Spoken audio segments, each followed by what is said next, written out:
Sacrifício. Quando pensamos em Deus, em religião, logo pensamos em algo que precisa ser feito, uma obrigação, algo que é um sacrifício. Quando lemos as orientações de Deus, a coisa é diferente. Deus vai nos dizer no livro de Oséias que Ele deseja misericórdia no lugar de simples sacrifício, que Ele deseja conhecimento no lugar dos holocaustos. A gente pensa que Deus precisa de presente, que Ele precisa ganhar alguma coisa, que é necessário dar algo que o eterno precise. Romanos 12 nos ensina que o sacrifício que precisa ser entregue é a minha vida, é o meu coração, é a mim mesmo. Então hoje, pegue-se a si mesmo, coloque-se no altar, entregue-se com um coração amoroso a Deus.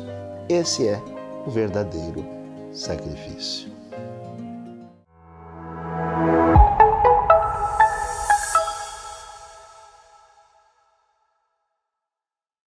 Que bom ter você aqui com a gente, nesse momento em que a gente vai cantar, que a gente vai adorar a Deus e aprender mais da palavra dele. Vamos juntos?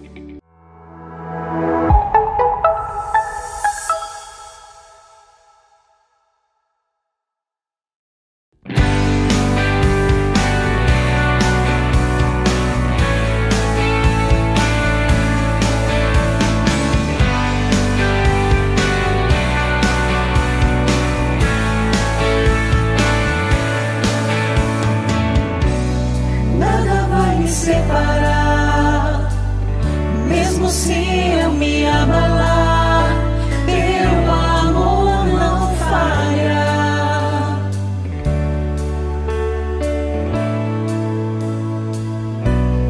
Mesmo sem merecer, tua graça se derrama sobre mim, teu amor não falha.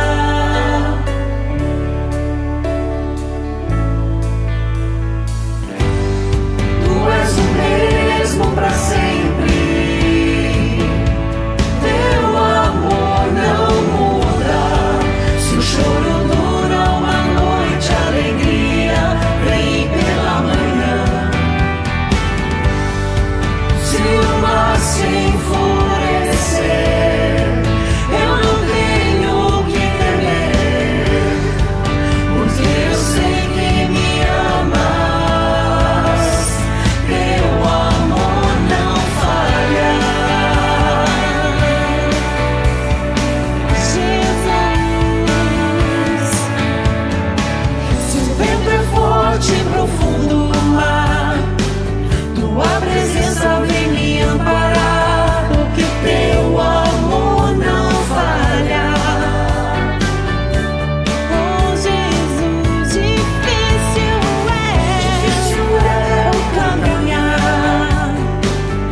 mais cresce a fome nas ruas dos morros.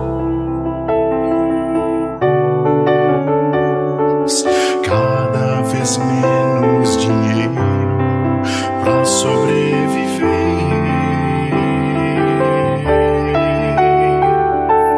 Onde andará a justiça outrora perdida?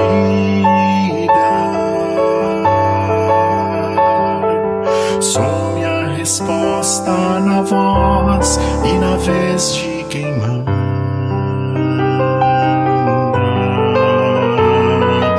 Homens com tanto poder e nenhum coração.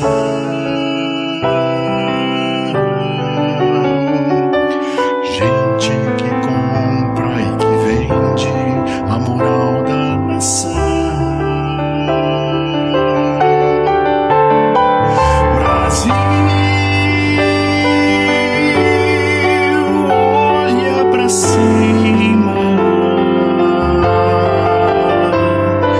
Existe uma chance de ser novamente feliz.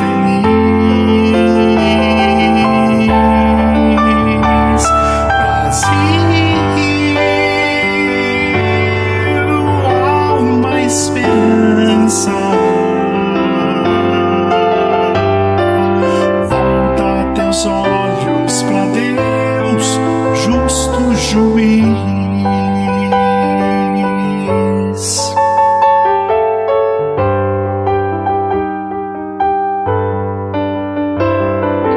Como será no futuro do nosso país?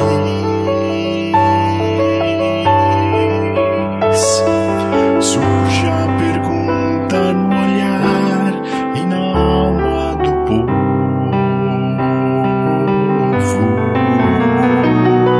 Cada vez mais cresce a fome nas ruas, nos morros.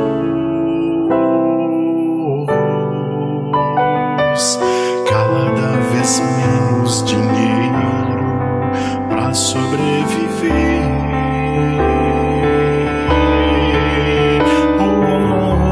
Onde andará a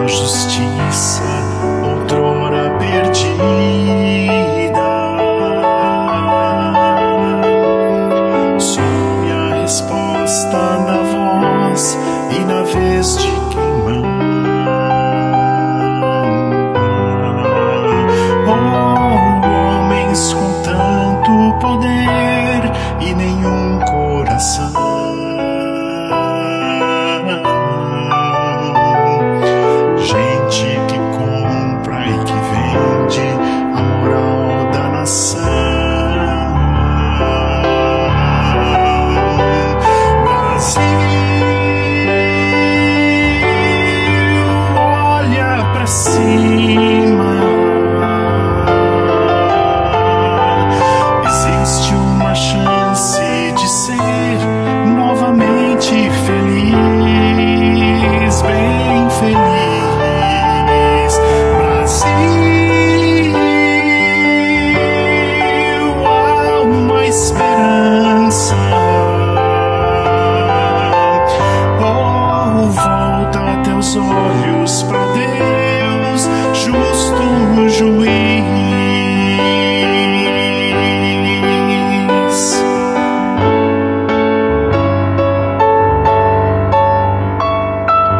Volta teus olhos para Deus, justo juiz.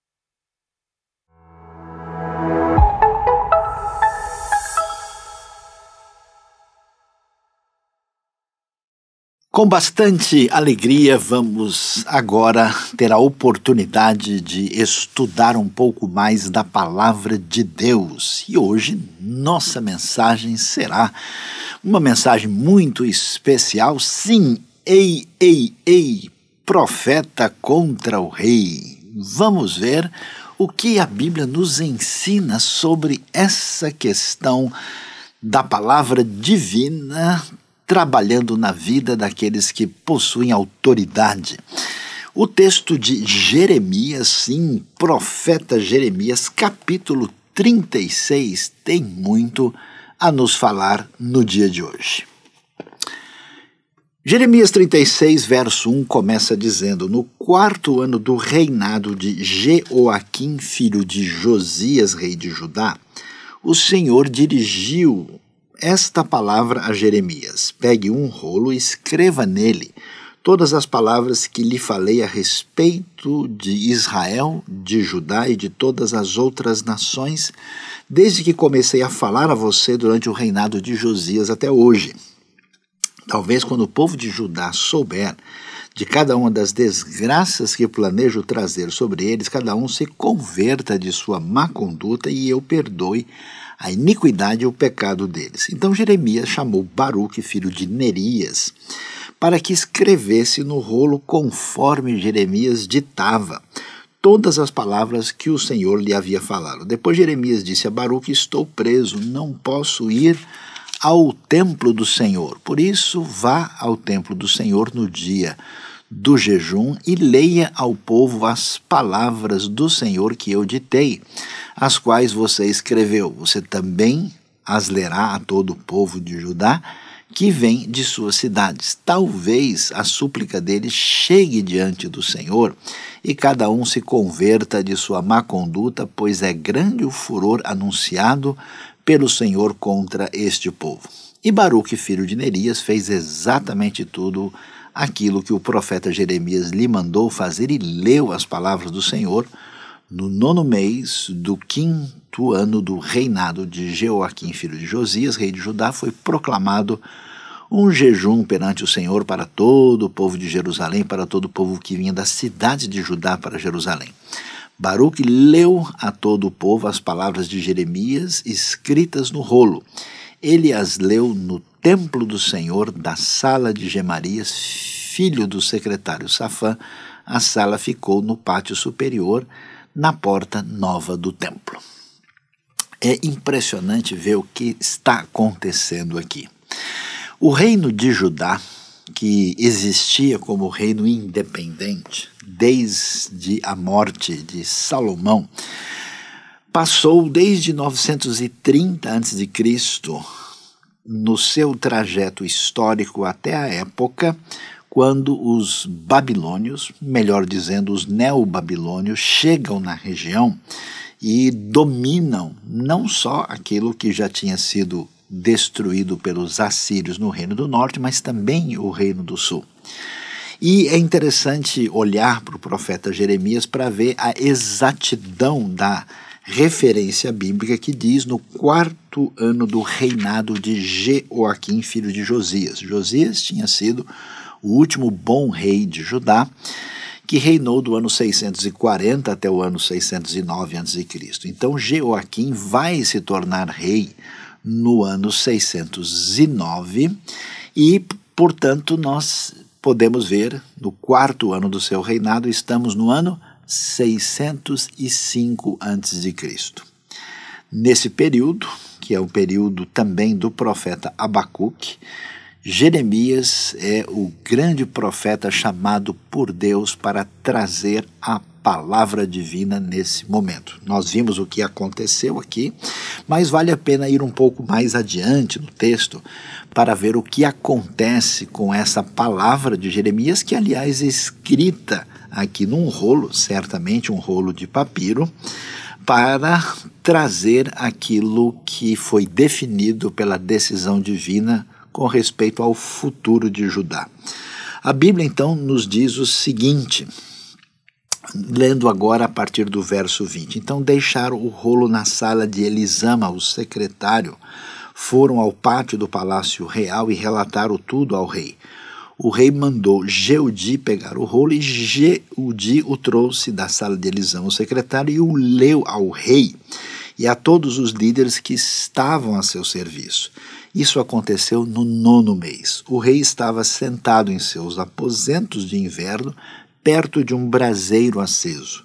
Assim que Jeudi terminava de ler 3 ou 4 colunas, o rei as cortava com uma faca de escrivão e as atirava no braseiro, até que o rolo inteiro foi queimado no braseiro. O rei e todos os seus conselheiros que ouviram todas aquelas palavras não ficaram alarmados nem rasgaram as suas roupas lamentando-se. Embora Eunatã, Delaías e Gemarias tivessem insistido com o rei que não queimasse o rolo, ele não quis ouvi-los. Em vez disso, o rei ordenou a Jerameel, filho do rei, Seraías, filho de Asriel, e Seremias, filho de Abedeel, que prendesse o escriba Baruque e o profeta Jeremias, mas o Senhor os tinha escondido. E no fim do capítulo 36, nós vamos ouvir o quê? Diz o texto, então Jeremias pegou outro rolo e o deu ao escriba Baruque, filho de Nerias, para que escrevesse nele, conforme Jeremias ditava, todas as palavras do livro que Jeoaquim, rei de Judá, tinha queimado, além de muitas outras palavras semelhantes que foram acrescentadas.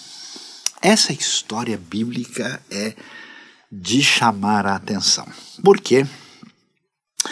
Porque nós temos um grande dilema na experiência humana que envolve a questão das pessoas que acabam ocupando uma posição de liderança maior, de influência, de domínio, que seja em qualquer área. Nós temos pessoas que dominam e influenciam na área do conhecimento, nós temos pessoas que influenciam pela projeção da pessoa que são num determinado ambiente, nós temos as pessoas que têm poder econômico e têm um domínio em função dessa condição, temos as pessoas que têm isso em função do poder político, ou seja, o mundo é um grande tabuleiro onde as peças são movimentadas de modo que nós temos elementos protagonistas que estabelecem os caminhos pelos quais a sociedade se organizará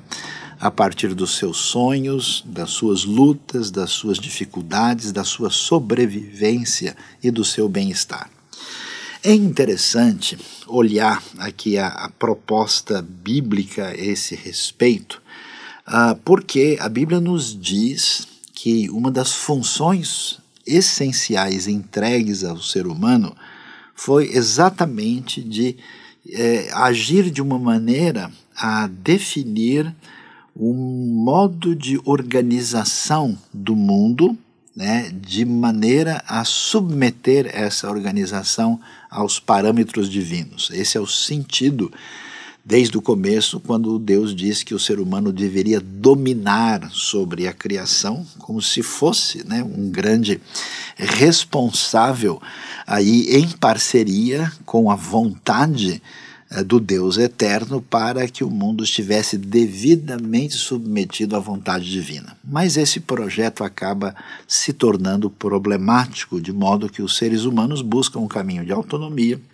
de independência, de ruptura para com Deus, um caminho de pecado e rebelião.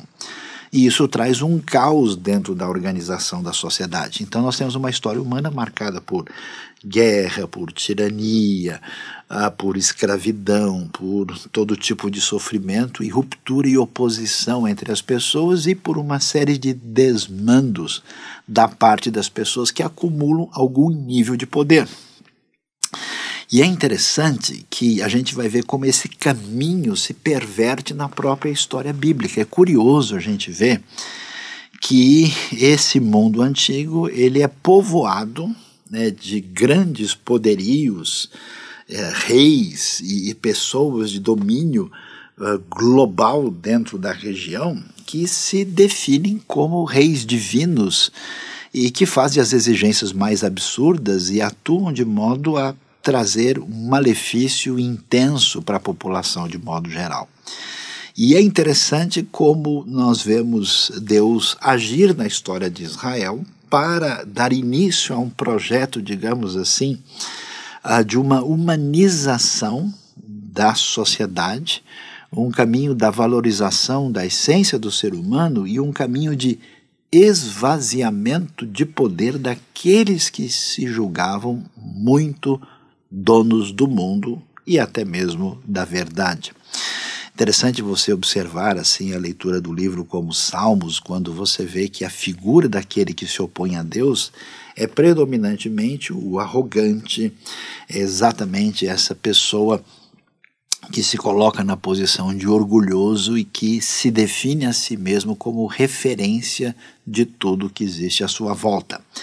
E nesse caminho, curiosamente, da redenção divina, Deus entra no processo e estabelece um rei para agir em conformidade com sua vontade. Nós vamos ver isso no caminho do reinado de Davi e de Salomão, mas de uma maneira um tanto quanto inesperada para quem faz a primeira leitura. Esse reino também entra em colapso e entra numa situação de injustiça, maldade e rebelião. E a pergunta que a gente faz, como é que vai ficar essa situação? Existe algum caminho de esperança? Há alguma direção? Curiosamente, a situação não fica assim somente no domínio dos reis que nós vamos encontrar na história de Israel e de Judá, mas essa perversidade também se manifesta no ambiente religioso. Nós vamos encontrar a corrupção dos próprios sacerdotes que deveriam administrar aí a relação cultica, litúrgica e até mesmo, até certo ponto, da justiça no contexto do Israel antigo. E o que vai acontecer? É interessante. Toda essa sociedade que tinha o conhecimento da direção divina, da lei de Deus, ela entra em crise e, inclusive, falha na sua missão de mostrar o que é um Deus de justiça, de bondade, de misericórdia e de redenção. E a gente fala, puxa, o que vai ser de agora em diante? E aí que é interessante a gente ler Jeremias. É muito interessante observar como, meio que do nada, surge a figura de um indivíduo meio inesperado. E quem é esse indivíduo? O profeta.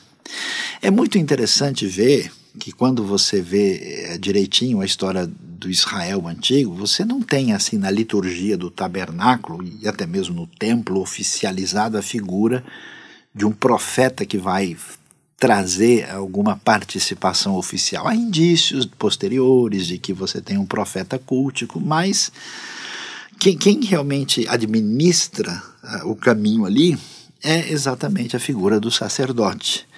E aí, de repente, começando lá atrás, né, quando a gente vê, por exemplo, profetas que estão ali juntos de Davi, com destaque para a figura de Natã e de Gad, que a gente conhece bem a história. A gente vê depois, quando a coisa complica de uma vez, nós vamos ver as figuras extraordinárias de Elias e Eliseu, né, segundo A gente pode observar o primeiro livro dos Reis, capítulo 17 em diante, indo até segundo Reis, capítulo 8. E aí nós temos os profetas literários que são levantados por Deus, particularmente no contexto da crise assíria e da crise babilônica, para trazer a palavra divina. E o que é impressionante? Impressionante é ver que quando o rei perde a direção, a palavra de Deus entra em ação através do profeta que é movido do mais profundo coração. Isso é interessante porque quando a gente vê o caos estabelecido, vamos falar a verdade, cá entre nós, a gente vê, né, uma situação que, puxa, parece que a coisa está complicada.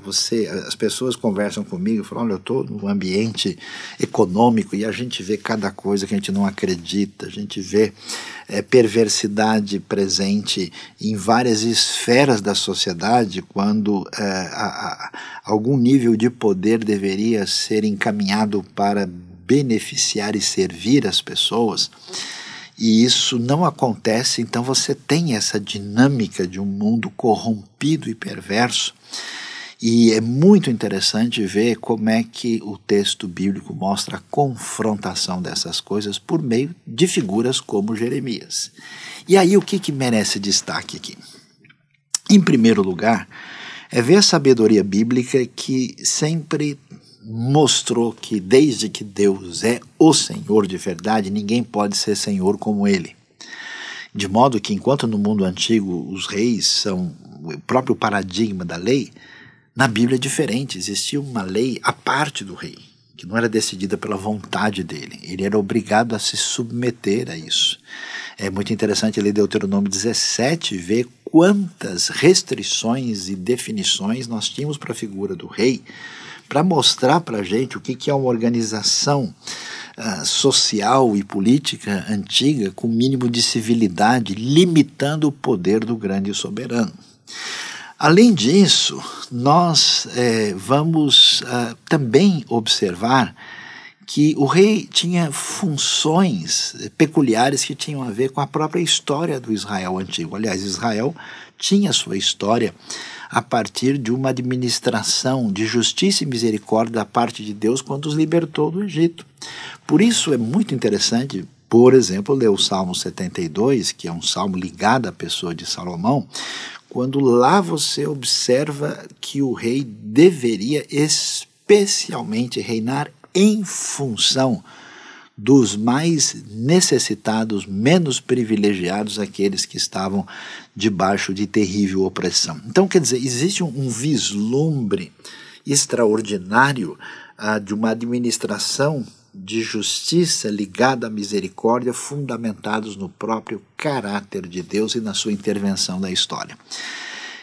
E quando, vamos dizer assim, o trem desencarrilha de vez, quando nós vemos o caos estabelecido e a gente começa a dizer não tem mais esperança, nós vemos a figura do profeta que surge do nada e entre eles está Jeremias. O que acontece? Judá tinha passado por um período, vamos dizer, bastante bom e razoável.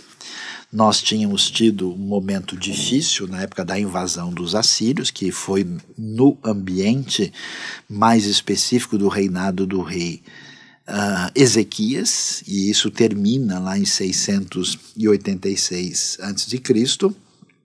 E depois nós temos ainda um certo período de calmaria, porque a Síria deixa de ter grande influência e vai perdendo espaço até que os babilônios tomam o poder. Mas os babilônios também eram um grande império, que queriam expandir e dominar tudo. E eles começam a vir, e antes que eles cheguem, nós temos o bom e elogiado reinado do rei Josias.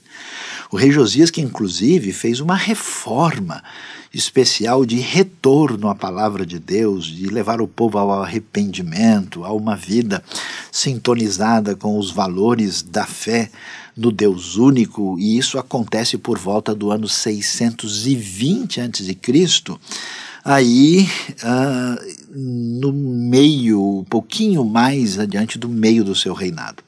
até que finalmente Josias ele mesmo vai morrer imergido por entrar numa batalha que envolveu ali os egípcios, o faraó Neco, a chegada dos babilônios, e termina esse momento de paz e a coisa começa a complicar. E nessa hora nós vamos ver o protagonismo do profeta Jeremias. Então a pergunta que a gente lida aqui é: o que Deus faz quando o rei perde a razão e entra num caminho de destruição e corrupção? O profeta entra em ação. E quem é esse profeta? É interessante. O profeta não é o tipo de gente que nós talvez pudéssemos imaginar. A gente talvez pensasse, não, o profeta é uma pessoa assim muito especial, que vamos dizer desde de pequeno ele foi, né, criado, essas coisas de Deus. É uma pessoa, digamos assim, cá entre nós, bem crente, né? E você quer saber? É curioso. Primeira coisa que chama a atenção desses profetas é a sua, vamos dizer, condição de poder dar uma palavra efetiva, porque esses profetas estão numa situação de total independência. Eles não estão ligados assim politicamente ao rei, eles não têm qualquer relação, eles não estão ganhando nenhuma vantagem nesse processo. Jeremias até é falsamente acusado quando diz que Deus vai trazer o seu juízo sobre a terra de Judá e que os babilônios vão chegar. Alguém até imagina que ele tivesse alguma ligação e ganhasse alguma vantagem dos babilônios, mas tudo isso não faz o mínimo sentido. Jeremias, sim, é alguém movido por Deus e diz, pessoal, a coisa passou do ponto e o juízo de Deus vai aparecer aqui. Então, o profeta, ainda que em alguns ambientes ele possa ser visto numa relação aparentemente mais favorável, menos favorável ao rei, o compromisso dele é com a mensagem divina. E é interessante ver isso, porque você vai ver o caso de Natã, por exemplo, que até é alguém ligado ao rei Davi, mas quando Davi comete o seu erro, Davi peca, Natã vai firmemente conversar com ele e trazer uma repreensão da parte de Deus para que Davi se arrependa. Ou seja, Natã não tem uma situação que fala, mas é o rei, não é possível, então o rei sabe o que faz, não tem nada a ver. E ele não, ele tem a sua legitimidade na transmissão da mensagem. É interessante ver, por exemplo, no reinado de Acabe, filho de Onri, como é que Elias se comporta. Elias não tem nenhum receio de chegar diante do rei Acabe e dizer, assim diz o Senhor. Aliás, os profetas têm essa marca de genuinidade, autenticidade para dizer o seguinte, olha, o poder maior, o rei verdadeiro, que é o próprio Deus, com a sua verdade e a sua justiça, traz a palavra para você falando do julgamento que ele vai trazer. E a mesma coisa acontece com Jeremias. E olha, Jeremias, meus queridos, que coisa impressionante. Esse homem sofre terrivelmente.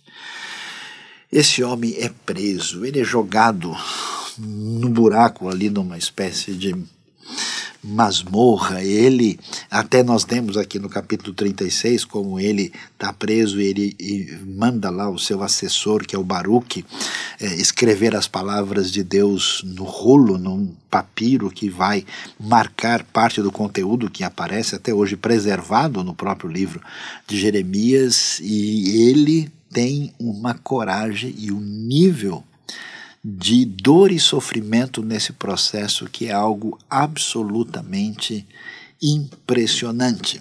Então, o profeta de Deus é uma pessoa absolutamente independente, genuína, cujo compromisso é com a palavra divina.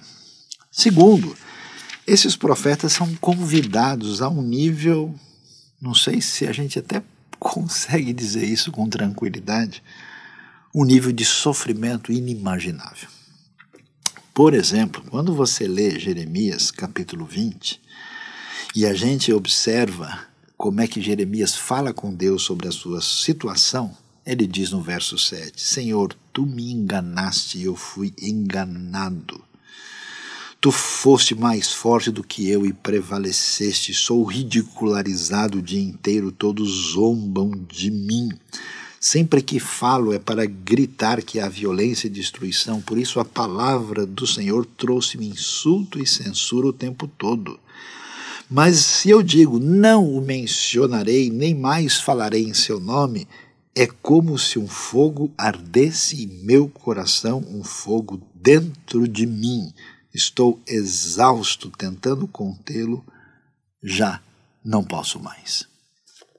Como podemos ver aqui, a figura do profeta tão emblematicamente mostrada em Jeremias vai dizer para nós que essa força divina de oposição ao domínio corrompido do mal que existe sobre a nação não será possível sem um sacrifício pessoal muito profundo. E é impressionante o que aparece aqui, porque Jeremias usa uma frase que a gente ouve, peraí, não entendi, deixa eu ler de novo, né? Senhor, tu me enganaste. Algumas versões têm até tu me seduziste e por ti eu fui enganado. Como assim Deus enganou? Que história estranha é essa? Na verdade, a história não é estranha. O que Jeremias está dizendo é o seguinte: Senhor, eu ouvi o teu chamado, o teu clamor, e eu vim te servir, como muita gente na sua caminhada cristã, na sua caminhada ministerial. Vamos falar seriamente entre nós. A gente quer um caminho tranquilo, a gente quer servir a Deus e ajudar o próximo desde que tudo fique legal para a gente. Quando, né, esse negócio começa a pesar, aí o pessoal fala, peraí, eu só entro nessa história se eu tiver vantagem, senão eu estou perdido. Então Jeremias até foi impelido para isso, mas ele está vendo o tamanho dessa dificuldade. Vamos prestar atenção nisso, né? É muito difícil no mundo de vantagens fáceis para quem é desonesto e perverso. É muito difícil num caminho em que as pessoas podem abrir mão das suas referências de virtude, de ética, de procedimento para ter uma série de desdobramentos favoráveis. É difícil para tanta gente não ceder.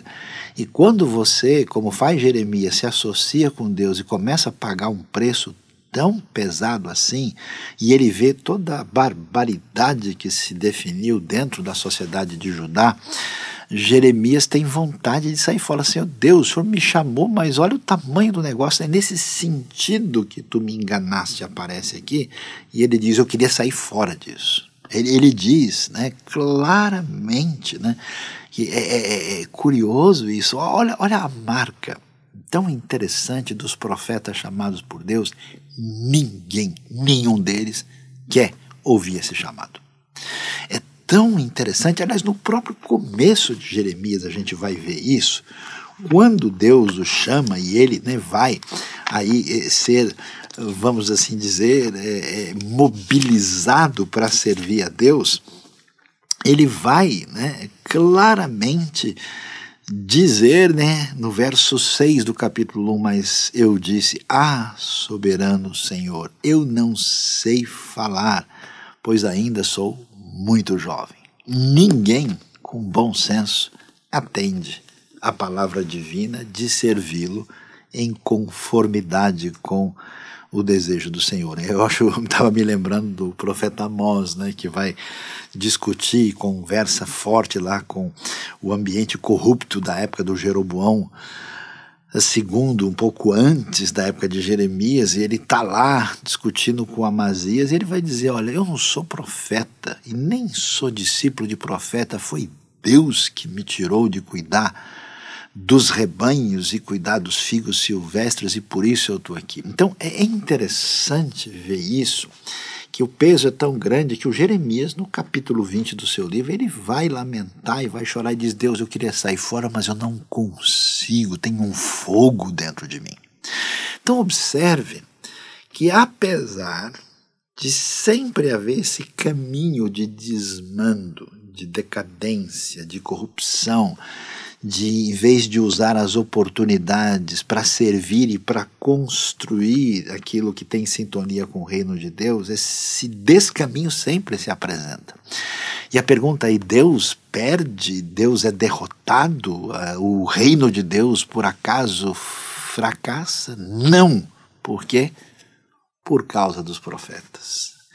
Os profetas são chamados por Deus. E é curioso, porque eles vêm não só da maneira como a gente vê indivíduos assim inesperados, indivíduos que se sentem completamente incapazes e sem condição e que, via de regra, rejeitam o chamado divino, mas como uma força poderosa dentro deles que envolve o fim das suas palavras para o surgir das palavras divinas, o fim daquilo que envolve a força, o poder e a capacidade deles para o poder quase que incontrolável do Espírito de Deus e dessa ação extraordinária da parte do Senhor. Esses profetas surgem no meio do cenário e eles, sim, nós vamos ver, ei, profeta contra o rei.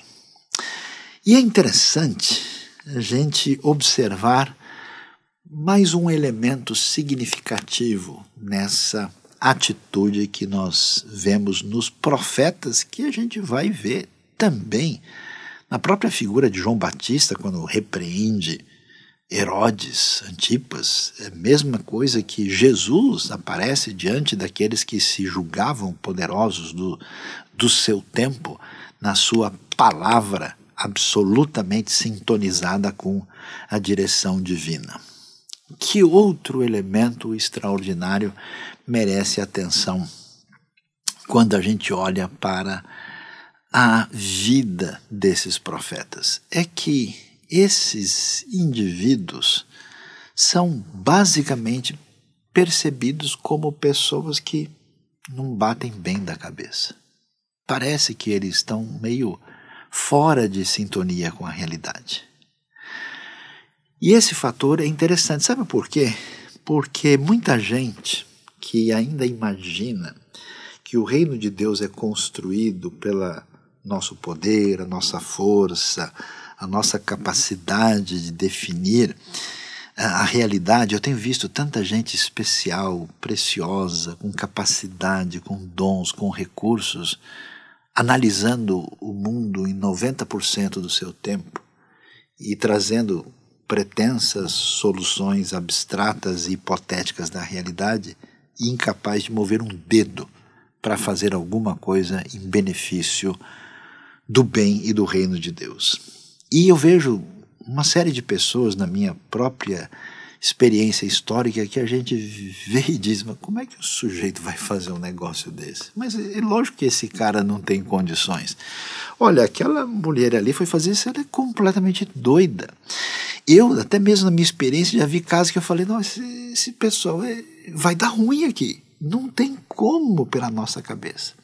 E o interessante, assim como Deus levanta Jeremias, levanta Abacuque, levanta Elias para falar em seu nome, e é claro que essas pessoas não tinham condições, e para falar a verdade, olhando para a vida dele, a gente vê, esse pessoal é desequilibrado, esse pessoal não é normal. Então veja que sem doideira e loucura, ninguém age em conexão com a verdade segura da parte de Deus. Por quê? É estranho dizer isso, mas parece que quando nós estamos no domínio completo das coisas, a gente trata tudo a partir do nosso poder e da nossa capacidade. E a Bíblia sugere que o que está acontecendo nesse cenário é algo que depende, na verdade, do poder de Deus. Israel e até a Igreja de Cristo sempre foi ensinada a aprender a depender de Deus na sua caminhada, não só das suas diretrizes, mas do seu mover, do seu agir histórico. E é bem interessante a gente ver, por exemplo, que os profetas fazem certas coisas. Dá uma olhada depois devagar, se você vê algumas coisas que o profeta Ezequiel faz, as suas atitudes teatrais para mostrar o que aconteceu e o que acontece com Jerusalém. Você olha e diz, não, ninguém é... Tem até textos acadêmicos profundos tentando dizer que tipo de loucura Ezequiel tinha.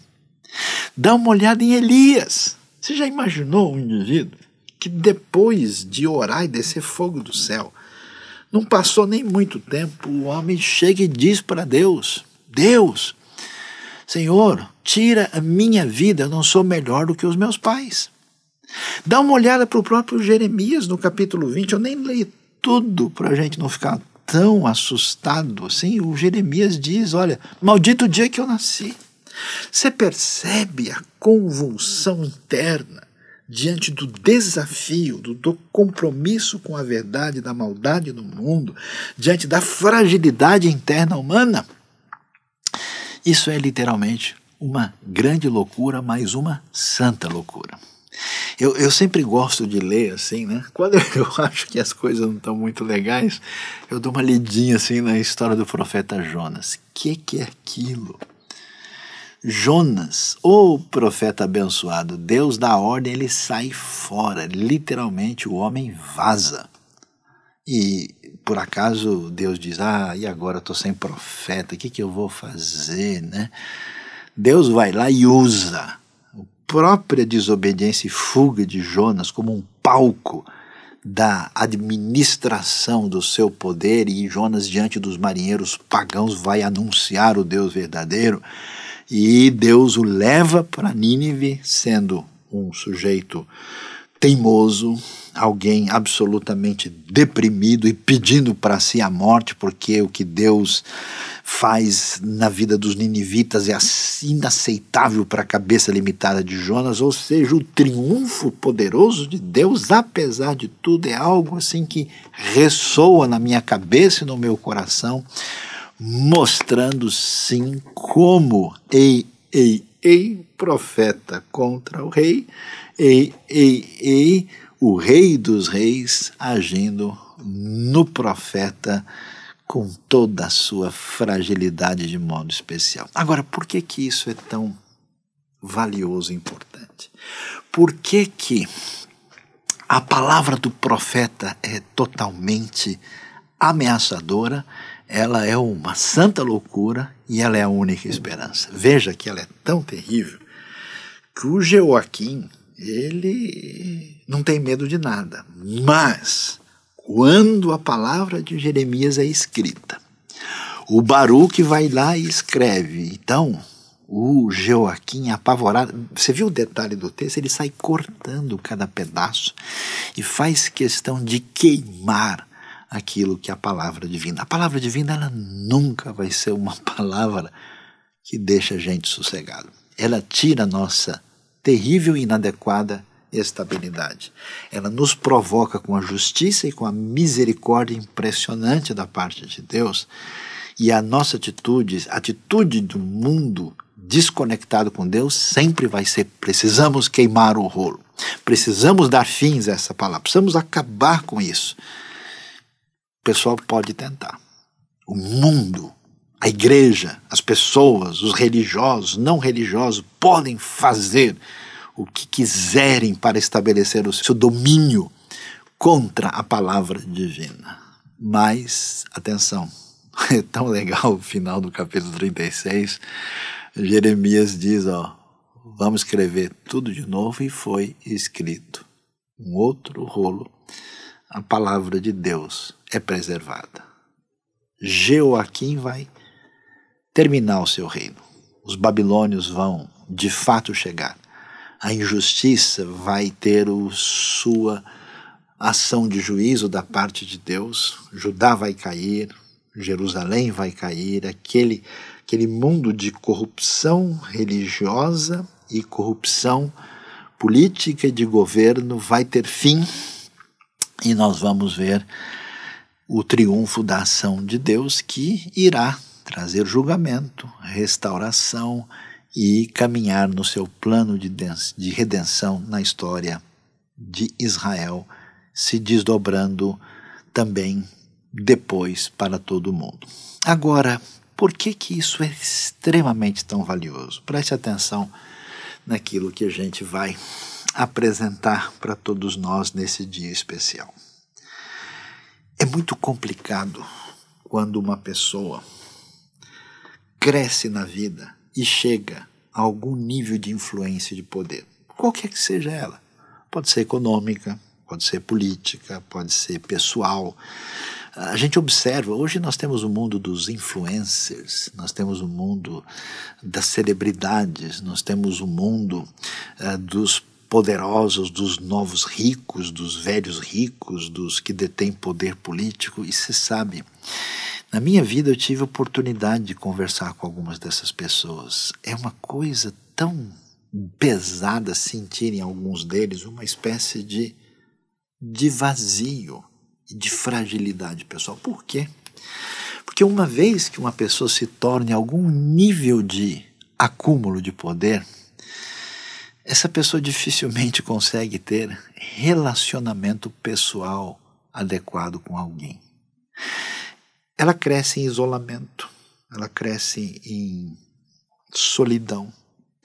Boa parte das pessoas que estão à sua volta não são seus amigos de verdade. É gente que de alguma maneira está querendo tirar alguma vantagem com isso, está querendo, vamos dizer, investir em favor do benefício próprio. Então você imagine como é que é a situação de um rei ou de alguém que está numa administração de poder vendo as pessoas. Essa pessoa passa a detestar o ser humano.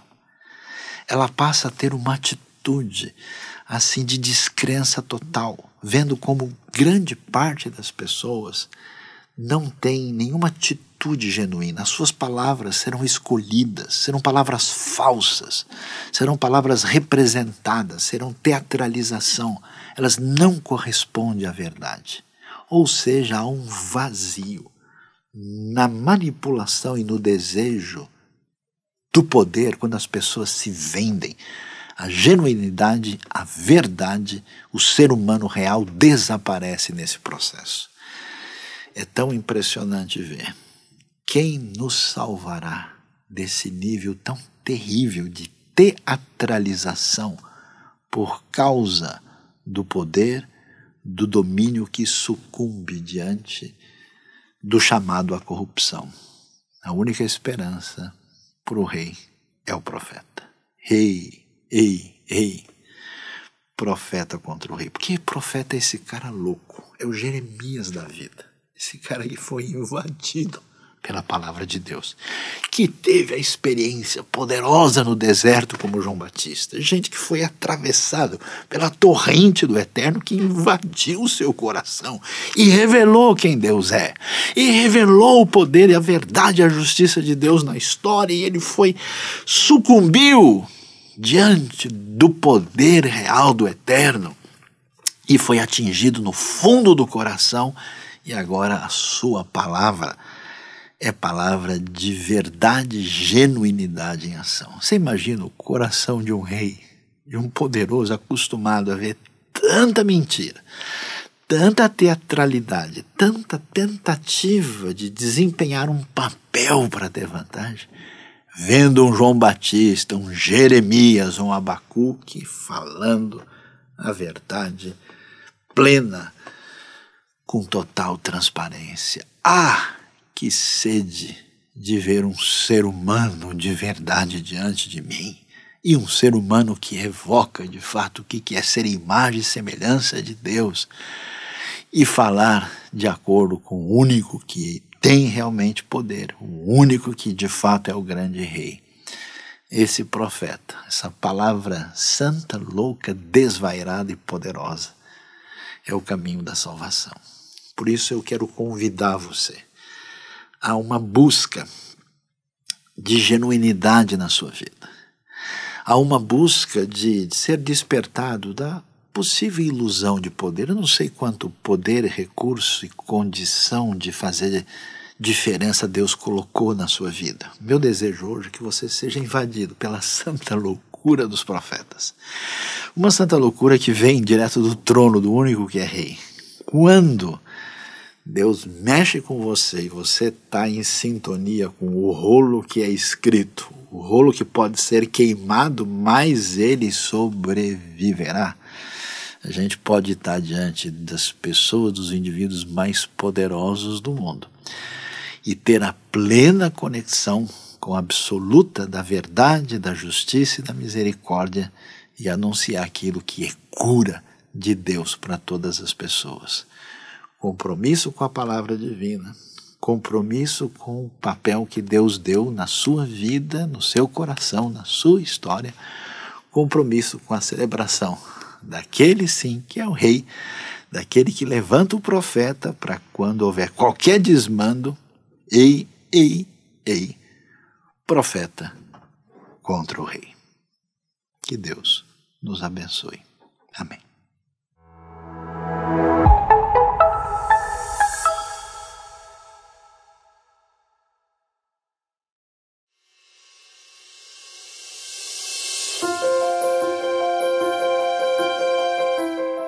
Oi, gente linda. Quando a gente se apresenta na frente de Deus, a gente às vezes tem uma longa lista de pedidos. E não tem nada de errado, né? Mas quão maravilhoso é quando a gente pode colocar na frente de Deus aquilo que podemos agradecer. De coisas simples como a comida na mesa, como um abrigo, como um lugar onde estamos seguros, a segurança da família, dos amigos que estão perto. E dessa forma de mostrar que o Senhor é realmente nosso Senhor, que é nosso Pai, que é aquele que provê para a gente. Sabe uma coisa boba que eu pedia para Deus meses atrás? Eu amo a casa bem iluminada, com janelas e não ter que ligar a luz e trabalhar perto da janela. E alguns meses atrás eu precisei começar todo um trâmite para mudar de novo. Foi muito chato, foi muito incômodo, fiquei muito brava mesmo. E quando chegou o momento de mudar e fui para o novo apartamento, se deu tudo tão bonito, de uma forma tão tranquila, que eu não imaginava. E o presente melhor que eu encontrei é que em cada um dos cômodos tem uma janela. Então, quando eu levanto de manhã, eu agradeço a Deus por essa luz maravilhosa que entra, por esse cuidado dele em pequenos detalhes que a gente pede. Então tenhamos gratidão por aquilo que Deus fez em nossas vidas e tenhamos gratidão adiantada por aquilo que o Senhor vai fazer com a gente.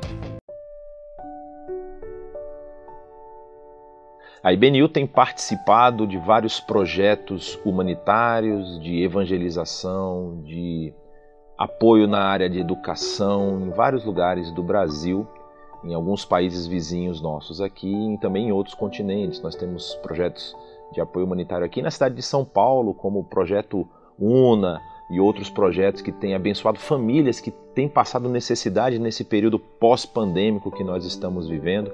Também temos apoiado um projeto tão relevante, tão valoroso ali no sertão do Piauí, levando água, levando também alimento, levando ensino para crianças ali que estão sendo apoiadas pelo projeto Novo Sertão. Temos projetos na Amazônia, projetos no Paraguai, projetos no leste europeu, naquela situação tão difícil que tem sido enfrentada ali pelos nossos irmãos ucranianos e também pelos nossos irmãos russos, por quem nós temos orado. Nós temos projetos na Ásia, projetos no Sudeste Asiático, projetos na África, em todos os lugares que Deus tem nos dado a oportunidade de sermos sal e luz, de sermos bênção na vida de pessoas. Nós temos entrado com muita fé, com muita confiança de que Deus está sustentando as nossas mãos e temos abençoado a vida de pessoas. Mas nesse momento eu quero convidar você a fazer parte do nosso time de apoiadores IBNU, time de homens e mulheres que têm o desejo no coração de ver a vida de pessoas transformadas pelo poder e pelo amor que é apresentado a nós no Evangelho. Por isso eu te convido a, nesse momento, partilhar daquilo que o Senhor tem dado a você, para você administrar aqui com essas ações humanitárias, com essas ações de evangelização através dos canais da IBNU. Por isso eu convido você agora a ver aí o número que está na sua tela para você poder contribuir. Você pode contribuir através do cartão de crédito no nosso site ou fazer um Pix para a nossa conta e também você pode orar por esses projetos. Nós vamos orar agora e eu convido você a manter esses projetos em oração durante a semana, durante os seus dias, para que os nossos líderes, aqueles que estão lá na ponta, executando esses projetos, possam continuar recebendo bênçãos de Deus, força e sabedoria para alcançar os objetivos que nós temos.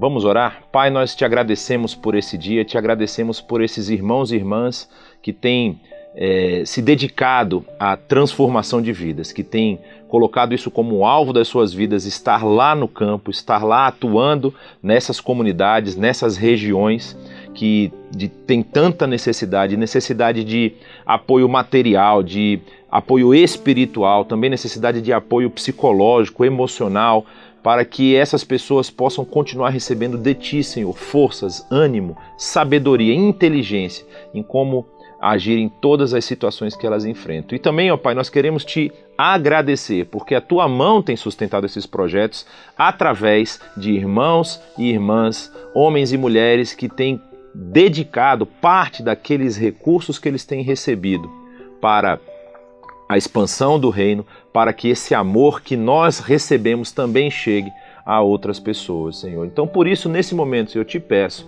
que essa sabedoria que vem do alto, essa sabedoria que vem do Teu Santo Espírito, possa inundar as nossas mentes, para que nós saibamos gerenciar bem os recursos que temos recebido das Tuas mãos, ó Pai. E também, Senhor, que nosso coração possa arder com esse amor que nós recebemos por essas pessoas que precisam também receber desse amor, e que nós possamos doar não apenas aqueles recursos que nós estamos aqui administrando, mas também doar o nosso tempo, doar as nossas habilidades, as nossas capacidades para sermos ferramentas Tuas, para sermos sal e sermos luz nesse mundo que está passando por tanta dificuldade. Assim, Senhor, nós te pedimos, continua nos ajudando, continua nos orientando, dando sabedoria às mentes aqui da IBNU que tem gerenciado esses recursos, que tem apoiado esses projetos, para que outros projetos que venham até nós também sejam abençoados à medida que o Senhor nos apresentar cada um deles. Assim nós oramos, no nome do Teu Filho amado Jesus. Amém.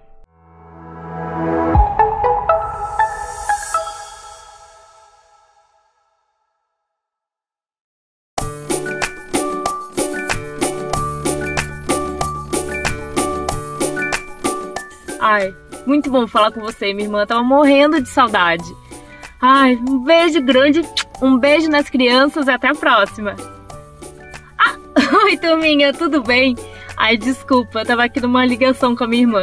Ela mora lá nos Estados Unidos. Ai, tão bom a tecnologia, né? Ajuda a gente a ficar pertinho, mesmo distante. E eu às vezes uso isso pra falar com a minha irmã. Me ajuda bastante a matar as saudades. Mas sabe, eu tava pensando aqui. Agora é muito fácil a gente falar com os outros à distância, né? A gente tem internet, computador, celular. Mas antigamente não era assim, né? Era tão difícil. Imagina no tempo de Paulo, quando ele escrevia as cartas e tal.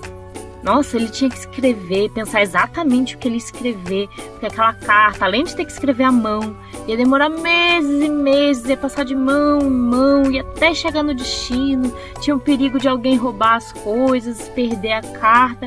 Então, assim, era quase uma joia, né? Então, tudo que ele escrevia ali, naquelas cartas, tinha que ser muito importante. Que ia chegar onde tinha que chegar, onde fosse, né, para o povo que ele fosse mandar, tinha que ter coisas importantes. Não adiantava ele mandar, e aí, tudo bem, como é que tá? Não, ele tinha que escrever coisas muito importantes, para que quando aquela carta chegasse para aquela pessoa pudesse aprender aquela lição, pudesse compreender, estudar, pensar a respeito, né? E aí eu tava lembrando de uma dessas cartas agora, falando a carta que tá lá em Filipenses 4:11, que ele escolheu algumas palavras muito importantes e colocou lá. Vou até ler para vocês, ó. Ele coloca lá: não estou dizendo isso porque eu esteja necessitado, pois aprendi a adaptar-me a toda e qualquer circunstância. Sei o que é passar necessidade e sei o que é ter fartura. Aprendi o segredo de viver contente em toda e qualquer situação, seja bem alimentado, seja com fome, tendo muito ou passado necessitado, porque tudo posso naquele que me fortalece. Pensa só isso, gente. Para Paulo colocar isso numa das cartas, será que era só, tô de boa aqui, tô bem, a gente aprende, a vida é assim mesmo? será que ele estava falando isso de uma forma assim, só uma mensagenzinha tipo de conforto ou uma coisa, ou qual o significado disso? Porque lembra que a gente falou, quando a gente escreve uma carta no tempo dele, né, com todas as dificuldades que existia, você tinha que botar coisas extremamente importantes nessa carta. Então se Paulo, que é Paulo, vocês lembram que era Paulo, né? Não? Paulo, gente, ele perseguia a igreja. Ele era contra Jesus, ele perseguia todas as pessoas que seguiam e proclamavam o evangelho. Então Paulo era contrário, era como se fosse, hoje em dia, era como se ele fosse um vira-casaco. Imagina alguém que torce, sei lá, pro Corinthians e de repente virar Palmeiras. Paulo foi transformado, gente. Então assim, Paulo era aquele que perseguia Jesus, até Jesus mostrar sua face, né? Deus mostrar através de Jesus a sua face para ele. E Paulo vê a verdade se transformar num homem novo. Aí no caso não tem nada a ver com futebol, né, gente? Tem a ver com ressignificado, de se tornar uma pessoa melhor e conhecer a verdade. Então, Paulo, que era essa pessoa que perseguia, que passou a ser um enviado de Deus na vida de tantas pessoas, ele escreveu isso por um motivo. Porque assim, a gente vai passar adversidades na nossa vida. Lembra? A gente já conversou em várias outras histórias. Mas o importante é a gente saber que, apesar de todas as adversidades, e olha que Paulo passou por várias, né? Nesse período que ele começou a proclamar o evangelho, começou a falar da palavra de Deus, várias pessoas que não entendiam, inclusive ele. Como assim? Você antes estava lá perseguindo, agora vai defender? Vou te matar? Espancou ele, prendeu ele, fez um monte de coisa. E mesmo assim, ele aprendeu que em todas essas situações, que qualquer que fosse problema, ele tinha que estar contente. Ele deveria, não só deveria, ele se tornou contente, esse é o principal. Ele aprendeu a ficar contente mesmo nas adversidades, porque em todas elas, ele sabia que ele podia contar com Deus, que Deus estava do lado dele. Por isso, tudo posso naquele que me fortalece. E Deus nos fortalece a cada dia. Então, se você está passando por um problema, se tá tendo briga em casa, ou então com um amiguinho da escola, não tá indo bem numa matéria, se machucou, perdeu um campeonato, enfim, diversas situações. Tem muita coisa que deixa a gente meio chateado, né, meio frustrado. E assim, a gente pensa assim, o que eu posso fazer para ficar contente? Tá tendo tanto problema? O que eu devo fazer para ficar contente apesar de tudo isso? É só a gente lembrar exatamente disso que Paulo falou. Vou até ler de novo para vocês, tá? Não estou dizendo isso porque esteja necessitado, pois aprendi a adaptar-me a toda e qualquer circunstância. Sei o que é passar necessidade e sei o que é ter fartura. Aprendi o segredo de viver contente em toda e qualquer situação, seja bem alimentado, seja com fome, tendo muito ou passando necessidade, porque tudo posso naquele que me fortalece. Então é isso, meus amiguinhos. Quando a gente estiver passando por um problema, porque eles vão existir, a gente pode continuar contente, porque a gente só tem que lembrar que a gente pode tudo, que toda adversidade a gente pode confiar em Deus, porque Ele vai nos fortalecer. Ele sempre está do nosso lado, mesmo quando a gente não vê. Ele está ali com a gente, nos fortificando e nos dando aquela força que a gente precisa para a gente continuar. É só a gente crer nele, a gente confiar nele e seguir a nossa vida. Ele vai estar sempre com a gente. Então, vamos orar, pessoal? Vamos? Então, vamos lá. Meu Senhor Deus, que nos ama, que está sempre conosco, obrigada por nunca desistir de nós, por nos conhecer ao nosso íntimo, saber o que necessitamos, o que precisamos e estar ao nosso lado em qualquer adversidade, nos fortalecendo e nos guiando para o caminho que o Senhor escolheu por nós. Obrigada, Senhor, obrigada por olhar por mim, pela minha família, por todos nós. Nos fortifica, nos abençoa e nos guia em todos os momentos da nossa vida. Em nome de Jesus. Amém. É isso, pessoal. Até a próxima. E lembrem, tudo a gente pode naquele que nos fortalece. Tchau, tchau.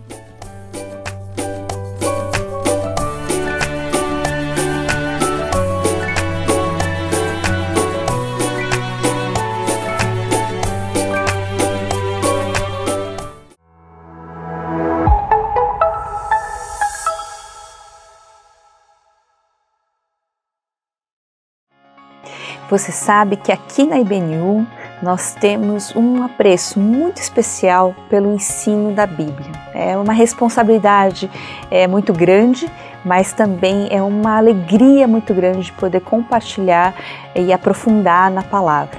Então a gente convida você a fazer isso, a estudar a Bíblia, a se aprofundar na palavra, no conhecimento, mas também que esse ensino não fique só no conhecimento, mas que seja muito relevante para a sua vida, para que realmente você possa fazer diferença. Então, por isso, nós estamos agora, nesse momento, às quartas e sábados, às 19 horas, com um estudo muito especial, com um podcast da Bíblia, que é das cartas de João e também do livro de Amós, do profeta Amós. Então vem com a gente estudar quartas e sábados às 19 horas. Não perca, porque é muito legal. Olá para você, eu sou o Dilean, eu faço parte da IBNU e a gente tem um ministério de grupos pequenos que nós chamamos de Geeks, Grupo IBNU para a Cidade.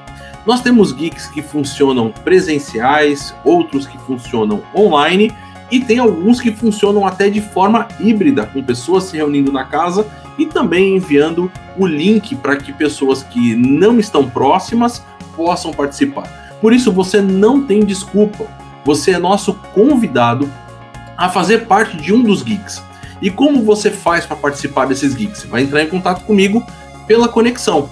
Então mande uma mensagem para a conexão dizendo: olha, eu quero participar de um dos geeks.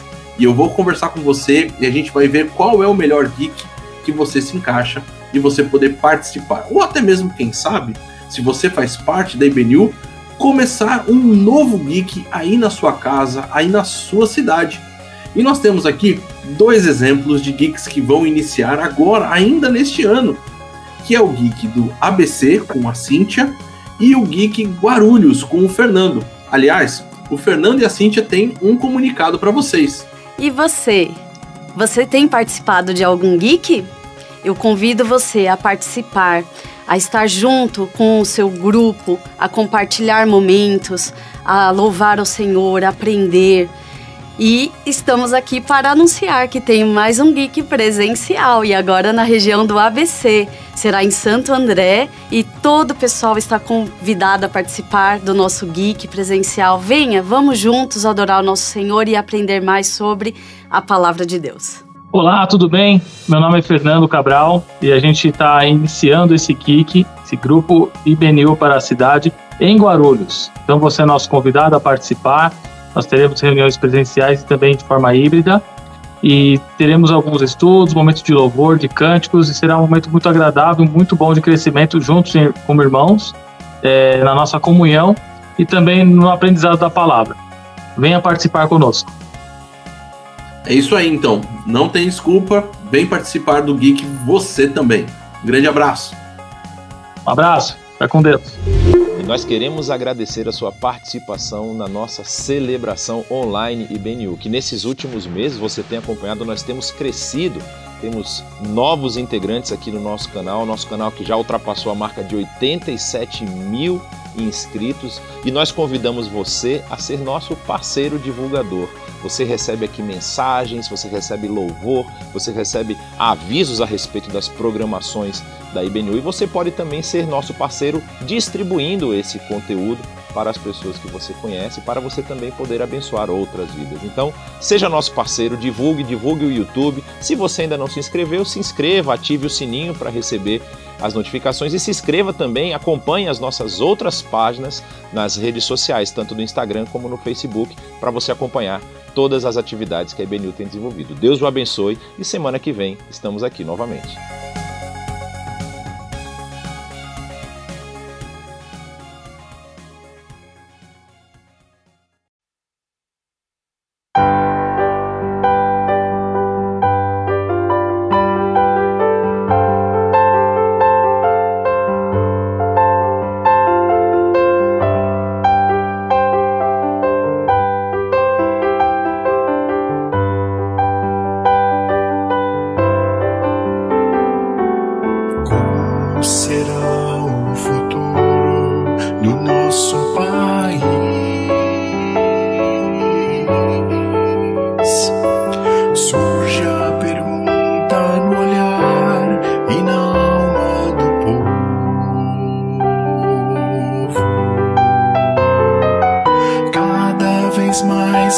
cresce a fome nas ruas dos morros.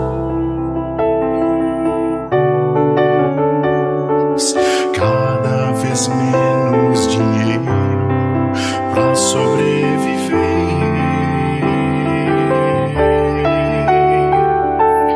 Onde andará a justiça outrora perdida?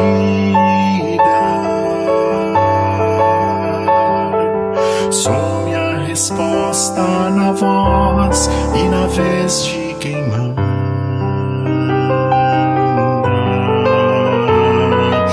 Homens com tanto poder e nenhum coração.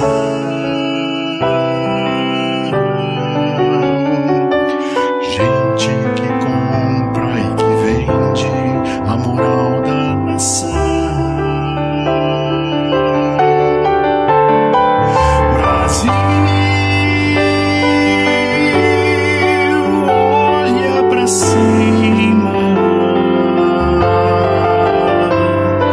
Existe uma chance de ser novamente feliz.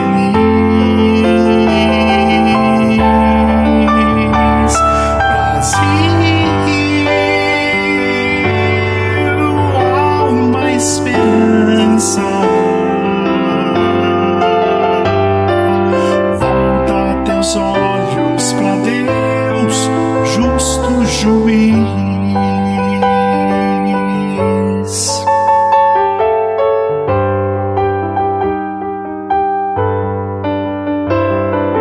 Como será no futuro do nosso país?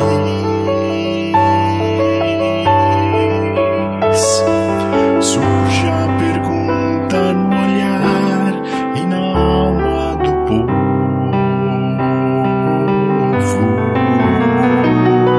Cada vez mais cresce a fome nas ruas, nos morros. Cada vez menos dinheiro pra sobreviver. Onde andará a justiça outrora perdida?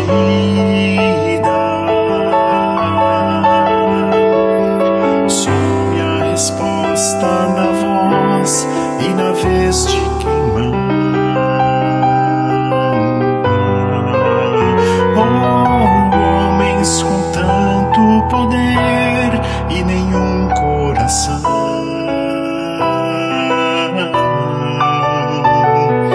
Gente que compra e que vende a moral da nação. Brasil, olha pra cima. Existe uma chance de ser novamente feliz, bem feliz. Brasil, há uma esperança. Oh, volta teus olhos pra Deus, justo juiz.